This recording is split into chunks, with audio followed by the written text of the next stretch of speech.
Curious about voting? Stay on 702. I was incredibly young in 1994. 702 was my first job, and I was a field reporter for 702.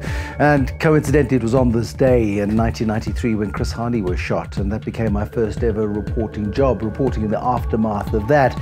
And just seeing how close South Africa came to the edge of self-destruction at that time, 1994 became that much more urgent, and it became that much more important that we had a good and a fair and a free election, which is what we had.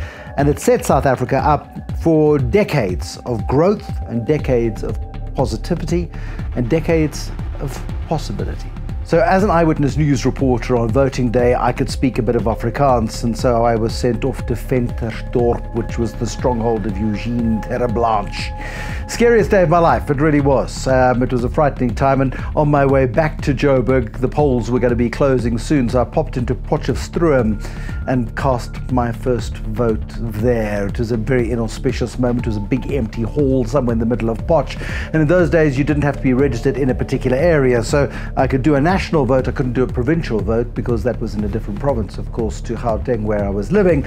But yes, that was the first day, a mixture of democracy and Eugene Terreblanche. I'm looking forward to the elections being over because corporate South Africa has put the brakes on and nobody is doing anything, nobody's making any decisions, nobody's doing anything at all that's useful, and it's incredibly frustrating to watch an economy grind to a halt because people are waiting for an outcome of a democratic process. So I'm hoping that it goes quickly, smoothly and easily like the last 6 elections have gone, and that we simply move on with our lives. So whatever the outcome of that election, get some policy certainty, get an environment in which we can get growth, get an environment in which we can create jobs, get an environment in which more people can be included in the mainstream. That's what I want out of election 2019. I don't think it's too much to ask for. To make sense of how this election can transform the country, Stay on 702.